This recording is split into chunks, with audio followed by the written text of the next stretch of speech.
নমস্কার, সুরজিৎ মান্না ক্রিয়েশনস চ্যানেলের পক্ষ থেকে তোমাদের সবাইকে সুস্বাগতম। আশা করি তোমরা সকলে ভালো এবং সুস্থ আছো।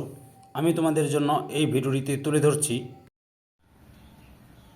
2026 সালের ক্লাস 7 তথা সপ্তম শ্রেণীর ছাত্রছাত্রীদের জন্য রায় ও মার্টিন প্রশ্নবিচিত্র থেকে দ্বিতীয় পর্যায়ক্রমিক মূল্যায়ন তথা সেকেন্ড ইউনিট টেস্টের জন্য ভূগোলের 5 নম্বর মডেল স্কুলের প্রশ্নপত্রের সেটটি সম্পূর্ণ সমাধান করছি। তার আগে তোমাদের কাছে অনুরোধ, তোমরা ভিডিওটি না টেনে পুরোটা দেখো। ভিডিওটি কেমন লাগলো কমেন্ট করে জানিও। ভিডিওটিতে লাইক দাও এবং শেয়ার করো, এবং চ্যানেলে নতুন হলে চ্যানেলটিকে সাবস্ক্রাইব করে চ্যানেলের সঙ্গে যুক্ত হয়ে যাও। আলোচনা শুরু করছি 306 নম্বর পেজের 5 নম্বর model school DH Bharat Sevashram Sangha Pranab Vidyapith HS এই স্কুলের প্রশ্নপত্রের সেটটি সম্পূর্ণ সমাধান করছি। তোমরা পুরো ভিডিওটি লক্ষ্য করো।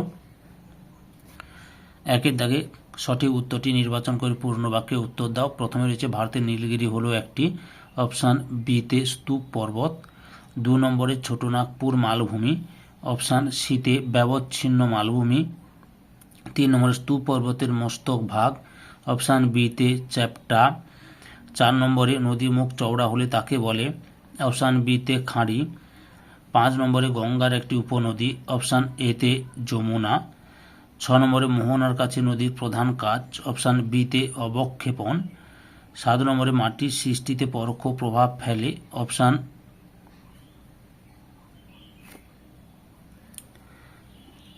বিতে ভূপ্রকৃতি। 8 নম্বরে উষ্ণ ও আর্দ্র জলবায়ুতে মাটির সৃষ্টির হার, অপশান এতে দ্রুত। 9 নম্বরে আফ্রিকার নদীগুলি, অপশান বিতে খরস্রোতা। 10 নম্বরে আফ্রিকার ক্রান্তীয় তৃণভূমিটি হল, অপশান এতে সাভানা। এরপরে রয়েছে 2 দাগে শূন্যস্থান পূরণ করো। প্রথমে রয়েছে ভারতের সাতপুরা ড্যাশ শ্রেণীর পর্বত, স্তূপ পর্বত। 2 নম্বরে একটি পর্বতবেষ্টিত মালভূমির উদাহরণ হলো লাদাখ মালভূমি, নাহলে তিব্বতের মালভূমিও লিখতে পারো। 3 নম্বরে পৃথিবীর উচ্চতম জলপ্রপাত ড্যাশ অ্যাঞ্জেল। 4 নম্বরে চক একটি ড্যাশ শিলা, পাললিক শিলা। 5 সাভানা কথার অর্থ ড্যাশ তৃণভূমি। 3 দাগে নিচের প্রশ্নগুলির এক কথায় উত্তর দাও। প্রথমে রয়েছে পৃথিবীর প্রাচীনতম ভঙ্গিল পর্বত কোনটি, আরাবল্লী। 2 নম্বরে কোন অঞ্চলে নদীর ধারণ অববাহিকা দেখা যায়, পার্বত্য অঞ্চলে। 3 নম্বরে ভারতের বৃহত্তম মালভূমির নাম কি, দাক্ষিণাত্যের মালভূমি। 4 নম্বরে মার্বেল কোন জাতীয় শিলা রূপান্তরিত। 5 নম্বরে অ্যাটলাস পর্বতের সর্বোচ্চ শৃঙ্গের নাম কি, মাউন্ট তৌবকল। 4 দাগের নিচের প্রশ্নগুলি অনধিক 30টি শব্দের মধ্যে উত্তর দাও। প্রথমে 1 রয়েছে পর্বতগ্রন্থি কাকে বলে, উত্তরটি দেখো। পর্বতগ্রন্থি কাকে বলে, এই যে এখান থেকে শুরু করবে, এতটা লেখার পর উদাহরণটা দিবে, অর্থাৎ এতটা পর্যন্ত লিখবে।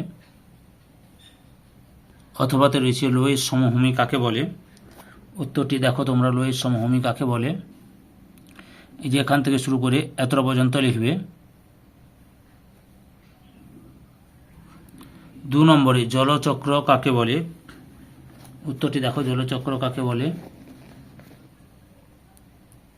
এখান থেকে শুরু করে এতটা পর্যন্ত লিখবে।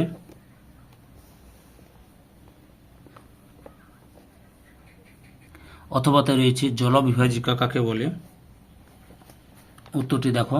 আমি রায়ান মার্টিনের সহায়ক বই থেকে প্রশ্নের উত্তরগুলো দেখাচ্ছি তোমাদের, এখান থেকে এতটা পর্যন্ত লিখবে। আগের ভিডিওগুলো দেখতে চাইলে আমার চ্যানেলের প্লে লিস্টে গিয়ে দেখে নাও, নাহলে এই ভিডিও ডিসক্রিপশনে তার লিঙ্ক দেওয়া হচ্ছে, ওখানে ক্লিক করে দেখে নিতে পারো।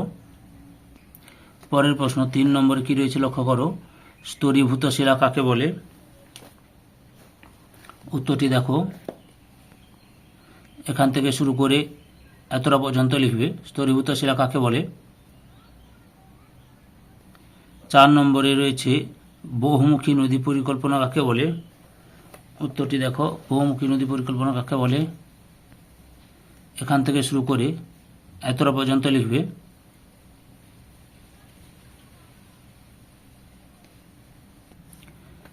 5 দাগের নিচের প্রশ্নগুলি অনধিক 50 শব্দের মধ্যে উত্তর দাও।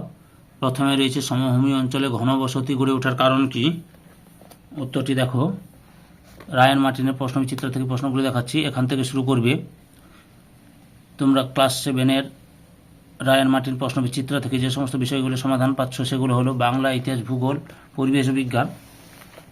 ওই ভিডিওগুলো দেখতে চাইলে আমার চ্যানেলের প্লে লিস্টে গিয়ে দেখে নাও, নাহলে এই ভিডিও ডিসক্রিপশনে তার লিঙ্ক দেওয়া আছে, ওখানে ক্লিক করে দেখে নিতে পারো। আমি এখন সেকেন্ড ইউনিট টেস্ট তথা দ্বিতীয় পর্যায়ক্রমিক মূল্যায়নের জন্য আলোচনা তথা ভিডিও শুরু করে দিয়েছি। এত পর্যন্ত লিখবে। অথবাতে রয়েছে পার্বত্য অঞ্চলে ভারী শিল্প গড়ে ওঠে না কেন?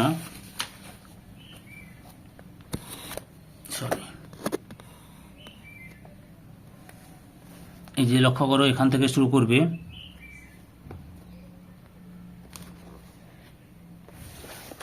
পরপর দেখে নাও, এতটা পর্যন্ত লিখবে। 2 নম্বরে রয়েছে বদ্বীপ কাকে বলে? বদ্বীপ গঠনের 3টি শর্ত উল্লেখ করো। উত্তরটি দেখো, বদ্বীপ কাকে বলে তোমরা এই যে এখান থেকে শুরু করে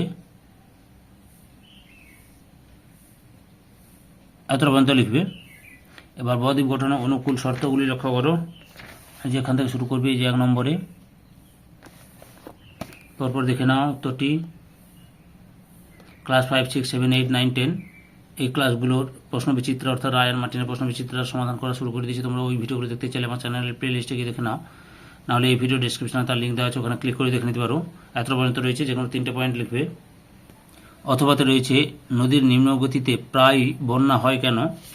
উত্তরটি দেখো, রায়ান মার্টিনের সহায়িক বই থেকে তোমাদের দেখাচ্ছি। প্রশ্নের উত্তরগুলো এখান থেকে শুরু করবে।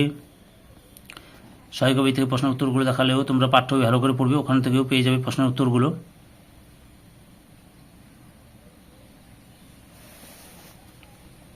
এতটা পর্যন্ত লিখবে। 3 নম্বরে রয়েছে আগ্নেয় শিলার বৈশিষ্ট্যগুলি লেখো।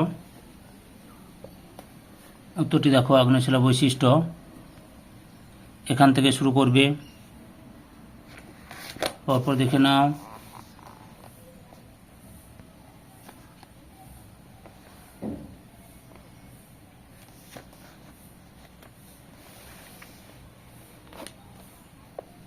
এতটা পর্যন্ত লিখবে। 4 নম্বরে আফ্রিকা মহাদেশকে অন্ধকারাচ্ছন্ন মহাদেশ বলে কেন? উত্তরটি দেখো, এখান থেকে শুরু করবে। পরপর দেখে নাও।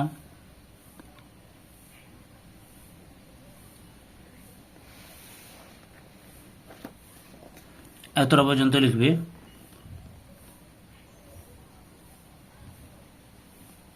6 দাগে নিচের প্রশ্নগুলি অনধিক 80 শব্দের ঊর্ধ্বে উত্তর দাও। প্রথমে রয়েছে মানব জীবনে পর্বতের প্রভাব বর্ণনা করো। উত্তরটি দেখো তোমরা, এই যে এখান থেকে শুরু করবে, এখান থেকে শুরু করবে। পরপর দেখে নাও।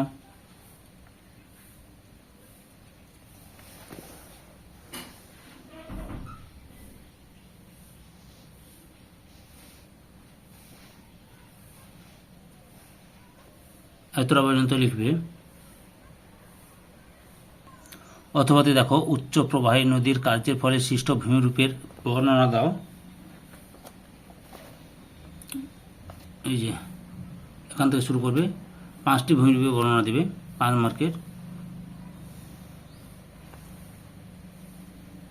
পরপর দেখানো উত্তরগুলো।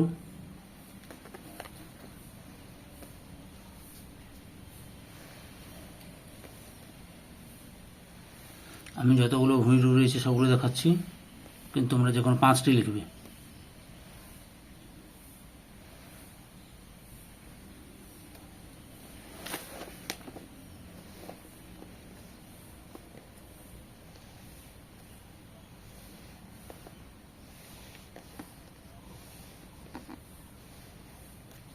এতটা পর্যন্ত রয়েছে।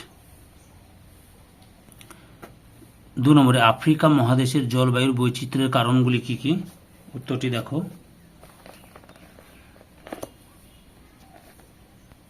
এই যে এখান থেকে শুরু করবে। পরপর দেখে নাও।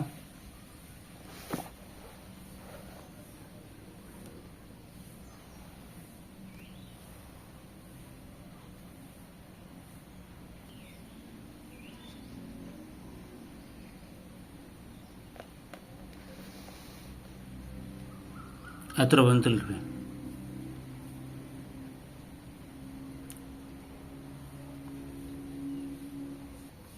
অথবাতে দেখো মাটি সৃষ্টির নিয়ন্ত্রকগুলি উল্লেখ করো। প্রশ্ন উত্তরটি দেখাচ্ছি, তোমরা লক্ষ্য করো। মাটি সৃষ্টির নিয়ন্ত্রকগুলি এই যে এখান থেকে শুরু করবে।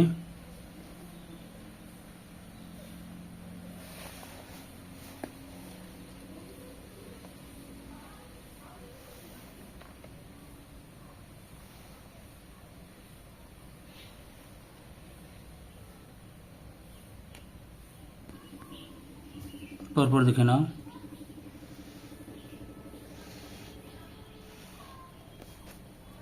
এতটা পর্যন্ত লিখবে। ধৈর্য সহকারে সম্পূর্ণ ভিডিওটি দেখার জন্য তোমাদের সবাইকে অসংখ্য অসংখ্য ধন্যবাদ। আজকে এই পর্যন্ত। পরবর্তী ভিডিওতে আবার দেখাবে। Tata, bye bye.